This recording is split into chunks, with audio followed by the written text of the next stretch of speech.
90% konsisten P3 itu ke Anies. Jadi hati-hati.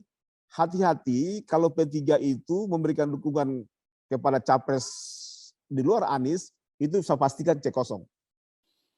Ini Harso selama 2 tahun dia telah membayar EF Saifullah sama Burhanuddin Mutahdi ya untuk Burhanuddin Mutahdi itu membantu P3 untuk Pulau Jawa. EF Saifullah untuk seluruh Indonesia. Dan itu bayarnya Pak, itu Pak Harso bayar uang pribadi itu mahal itu kan. Kesimpulan kedua orang ini, kedua peneliti ini, baik Pak Burhanuddin di Jawa maupun EF Saifullah Indonesia, P3 hanya bisa mencapai parliament threshold bila mencalonkan Anies sebagai presiden.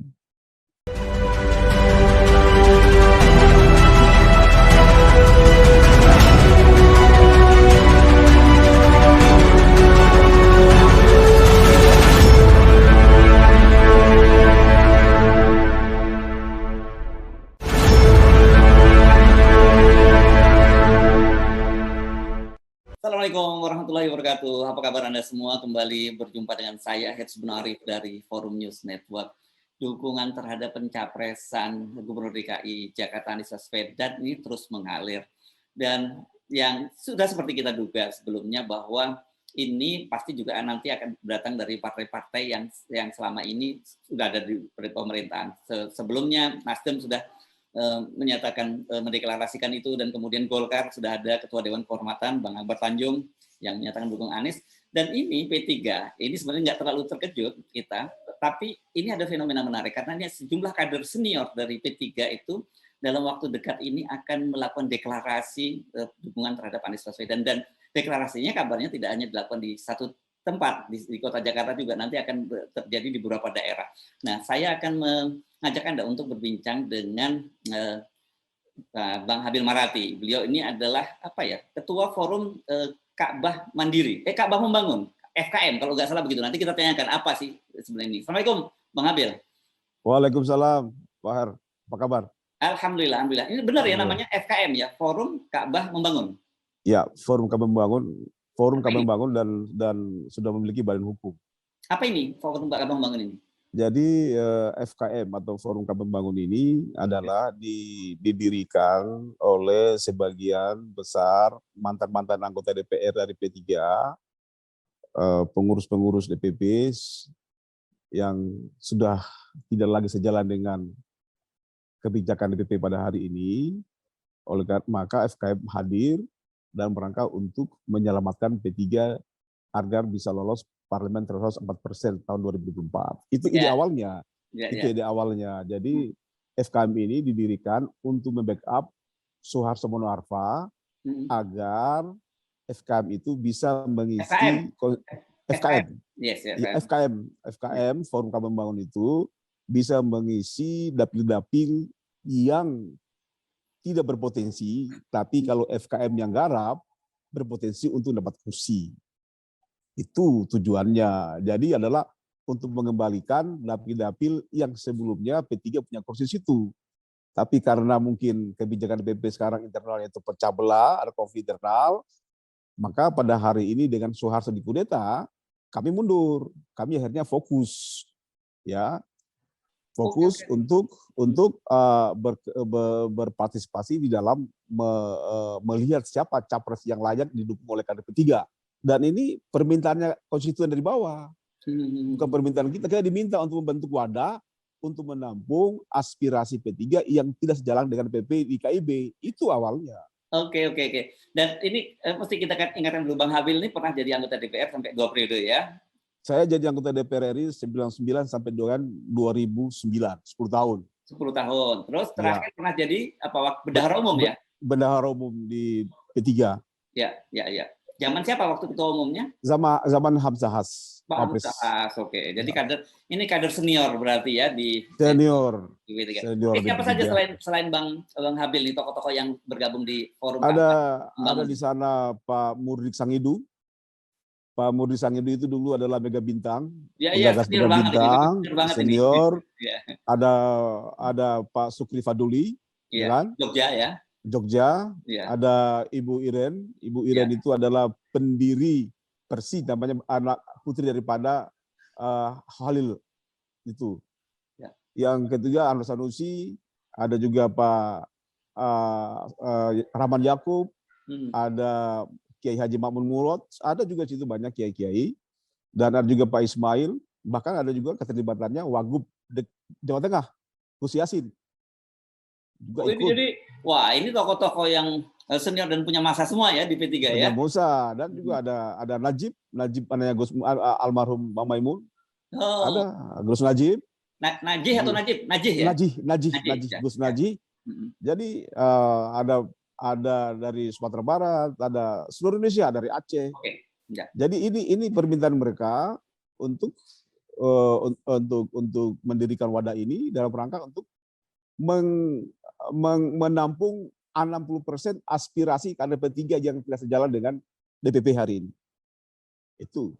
Nah, kenapa sampai kemudian keputusannya akhirnya mencalonkan, mendeklarasikan mendukung Anies Baswedan? Kan kalau tadi Anda menyebut bahwa ini dalam rangka membantu Pak Soeharto, kan KIB ini dibentuk pada masa Pak Soeharto Manoarfa. Iya, saya sebelum membentuk ini, saya sudah izin sama Pak Harso bahwa saya diminta teman-teman untuk mendirikan wadah namanya Forum Kabar Membangun, ya, dalam rangka untuk membantu Anda untuk mengisi ruang-ruang dapil yang tidak mungkin P3 dapat kursi, tapi dengan kita kerja keras, FKM akan dapat kursi, insya Allah. Setuju. Nah, tapi saya katakan, kalau P3 di bawah Harso ini tidak keluar dari KIB, kita bisa bersama di dalam membesarkan P3, tapi tidak bersama di dalam mendukung capres. Itu Harso. Akhirnya ada cerita Harso. Cerita sama saya bahwa KIB ini adalah dia yang menginisiasi. Harso ini adalah penginisiasi, pengambil inisiatif untuk membentuk KIB ya dalam rangka untuk mencegah Anies supaya tidak maju. Itu Harso ngomong sama saya. Oke. Jadi Pak Harso bagian dari untuk mencegah Anies, gitu maksudnya? Tadinya.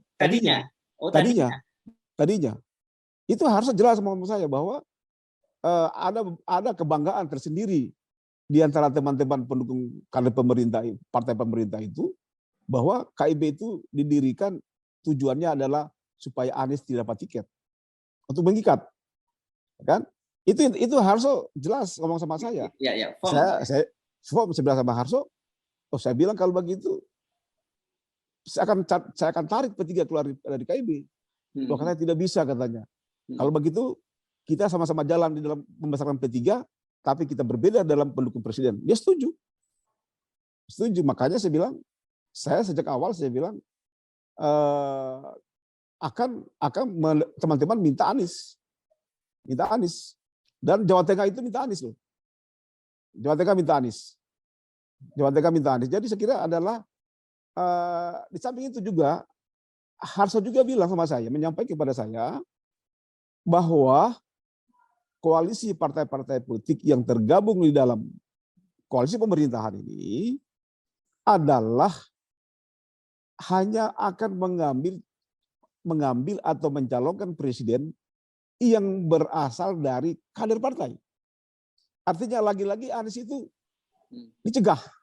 Ya. Nah, ini bagaimana pemerintah mengakui sebagai demokrasi, tapi juga tidak demokratis pada saat yang berbeda gitu kan? Nah, ini kan apa namanya tidak sesuai dengan demokrasi yang mau kita bangunkan kan? Itu kan. Nah, ini menurut saya adalah tidak patut lah.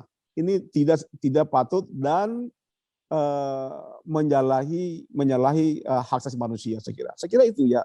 Oleh karena itu FKM ini hadir untuk menjadi penggerak akal sehat di P3. Ya. Ya kan? Itu. Jadi karena apa? Karena P3 itu tentu adalah platformnya itu harus ada pada Anies. Ya kan? Platformnya ada pada Anies. Kenapa saya katakan pada Anies? Karena P3 ini isinya adalah para aktivis HMI, Parmosi, PI, ya kan? Jadi keterlaluan jikalau seorang Anies yang sudah aktif sejak mahasiswa ditambah lagi dengan di DKI, Anies ini di DKI dia bangun bukan pendekatan politik, bukan pendekatan orang perorangan, bukan pendekatan golongan dan kelompok, tapi pendekatan membangun apa saya sebut namanya adalah kepentingan orang banyak. Jadi Anies berhasil membangun DKI dengan pendekatan kepentingan orang banyak. Dan itu sebenarnya itu yang paling benar. Ya kan? Dia tidak membuat sistem hanya untuk orang golongan, tapi dia bikin sistem untuk semua kepentingan orang banyak. Nah ini menurut saya yang membuat saya bahwa tipe kepemimpinan Anies ini adalah kombinasi gaya Soeharto dengan SBY. Gaya siapa? Soeharto dengan SBY? Iya. Ini kombinasi. Dan memang bangsa ini, untuk membangun bangsa ini sekarang ke depan itu adalah dibutuhkan karakter kepemimpinan, gabungan antara Soeharto dengan SBY. Soft and hard. Ya kan? Ini kan gaya Anies begitu. Dia dihujat, dia diam. Itu gaya SBY. Ya kan? Dia dibully macam-macam, difitnah macam, ya kan? Tapi itu gaya SBY, dia diam. Tidak menjalur hukum. Tapi gaya Soeharto tegas. Tidak. Pembangunan harus dirasakan oleh semua orang. Nah ini kan dan mau turun ke lapangan. Nah ini gaya leadership seperti itu gabungan. Jadi oleh karena itu bangsa ini harus meninggalkan cara-cara kepemimpinan yang bersifat instan. Oke, baik Bang, berhenti dulu sampai di situ. Saya mau tanya, kalau Pak Soeharto, seperti Anda, Pak Soeharto Monoarfa ya, ini Anda bilang ini penggagas KIB dan kemudian tujuannya jelas untuk menjegal Anies, mengapa kemudian Pak Soeharto dikudeta dari P3? Iya, itu juga yang membuat saya heran. Saya tanya Harso, ada apa? Harso ini kan penggagas, pengambil inisiatif KIB. Kenapa Anda diganti? Ternyata apa jawaban Soeharto? Karena dia di Tenggarai sering ketemu Anies bersama F. Saifullah. Oke, artinya ada perubahan ada perubahan. Artinya politiknya Soeharto. Artinya dicurigai gitu kan. Padahal Harto sendiri itu tidak pernah mengumumkan dukungan Anies, tapi dicurigai dia sering ketemu Anies dengan M. Saifullah. Lah, emang nggak boleh? Ya namanya politik itu adalah selalu harus komunikasi kan, negosiasi. Jadi bagaimana Anda sudah pagi-pagi buta, Anda sudah menolak seseorang tanpa Anda komunikasi politik. Politik itu kan intinya kan komunikasi politik, membangun kebersamaan, kesepahaman, bukan saling mencegat. Nah ini menurut saya adalah justru Anies ini semakin dicegah, semakin dibully, ini semakin tinggi speednya gitu kan. Ya coba kita bisa bayangkan Pak Her, waktu zamannya SBY jadi Menko Polhukam, Megawati itu waktu presiden, kan SBY dibilangin jangan teman kanak-kanak kan. Justru inilah yang membuat SBY itu melejit. Ya, melejit namanya. Nah jadi rakyat Indonesia ini tidak suka orang yang dizolimi, terzolimi. Indonesia akan bergerak membantu orang terzolimi itu. Apalagi Anies hari ini adalah orang punya prestasi. Nah ini yang menurut saya adalah sudah saatnya kita tinggalkan cara-cara pencegalan lah. Kita sama-sama membiarkan generasi siapapun dia maju, silahkan. Tapi ini bukan pekerjaan ringan, Pak Her. Ini adalah menguraikan apa yang kita akan warisi nanti. Ini berat. Ya, sekira itu. Nah, setelah dia dikudeta dari P3, apakah sikap Pak Soeharto tetap berubah atau tetap seperti posisi semula? Sepertinya Harto sekarang fokus membantu Jokowi di dalam IKN maupun Bappenas. Dia ditugasi khusus untuk meluruskan, melancarkan IKN. Kan ada juga gitu. Dari ketua umum P3-nya dan KIB-nya dicopot, tapi menterinya diminta Jokowi untuk membantu. Artinya Jokowi ini sesungguhnya sayang dengan Soeharto gitu kan. Dia paham Ini Harso ini memang orang penalogi. Dia jago matematik lah, jago hitung-hitungan. Jadi menurut saya untuk P3 dan KIB Harso selesai. Oke, selesai. Sekarang yang P3 sekarang ini posisinya sama ya, tetap akan menjegal Anies yang sekarang P3 yang dipimpin oleh Mardiono sekarang ya. Iya, jelas. Tapi yang menjadi persoalan sekarang adalah Mardiono ini kan mengambil Ketua Umum Soeharto ini dengan cara tidak konstitusional, tidak sesuai dengan mekanisme anggaran dasar rumah tangga. Dan sampai hari ini PLT. Saya belum tahu apakah seseorang PLT yang inkonstitusional itu bisa menandatangani pencalonan presiden di KPU nanti. Kalau undang-undang KPU itu harus yang definitif. Nah, oleh karena itu, Mardiono hanya satu pilihan. Kalau dia ingin menyamarkan P3 dan FKM ini membantu dia, maka caranya satu, melaksanakan muktamar luar biasa. Kalau dia melaksanakan muktamar luar biasa dan dia terpilih, berarti kan sah. Nah, kalau dia sudah sah, maka saya akan membalik mendukung P3 untuk memasukkan P3 lagi. Tapi untuk capres berbeda kita. Saya hanya butuh legalitas saja untuk P3 dia gitu. Ya. Nah, ya kan? Kalkulasinya menurut Abang kan sekarang ini posisinya rawan sekali ya. P3 itu kalau nggak salah cuma cuma berapa persen, 0,2% di atas ambang batas. Sekarang 2,8 sekarang, 2,4. Iya. Dan artinya ini kalau tetap ngotot tidak mencalonkan figur lain di Anies, katakanlah Ganjar Pranowo misalnya, Anda perkirakan akan berat buat P3 untuk terus di parlemen ya? Ini Harso selama 2 tahun dia telah membayar EF Saifullah sama Burhanuddin Mutahdi ya untuk Burhanuddin Mutahdi itu membantu P3 untuk Pulau Jawa. EF Saifullah untuk seluruh Indonesia. Dan itu bayarnya Pak Harso bayar uang pribadi itu mahal itu kan. Kesimpulan kedua peneliti ini, baik Pak Burhanuddin di Jawa maupun EF Saifullah Indonesia, P3 hanya bisa mencapai parliamentary threshold bila mencalonkan Anies sebagai presiden. Luar biasa kan? Artinya apa?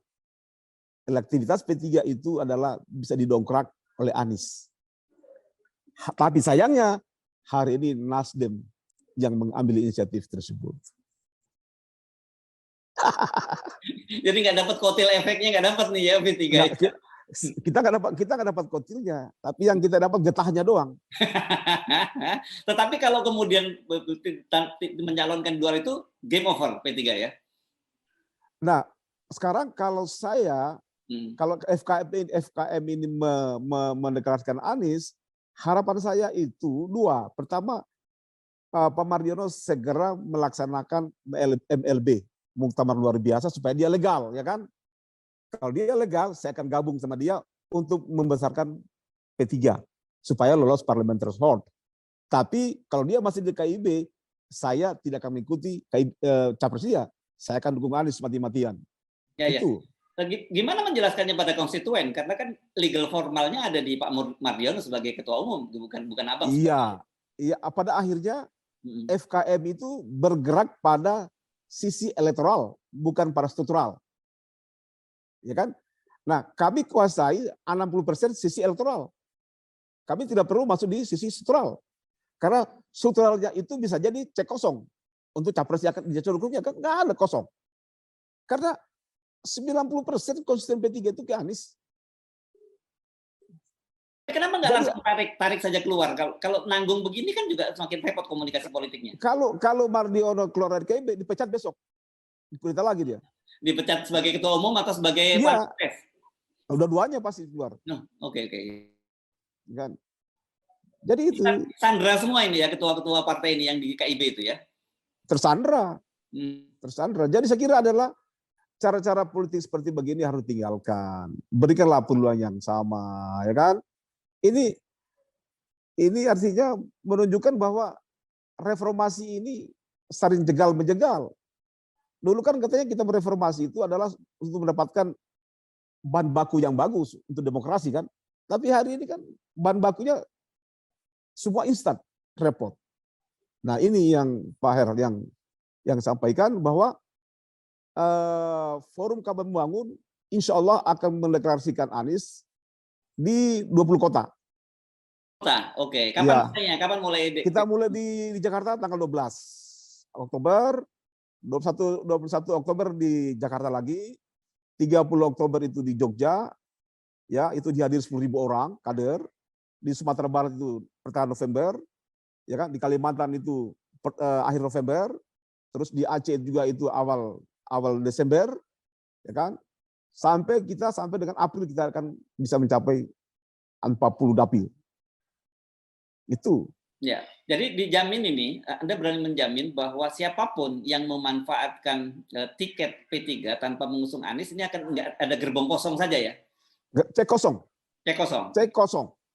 Jadi hati-hati kalau P3 itu memberikan dukungan kepada capres di luar Anies, itu saya pastikan cek kosong.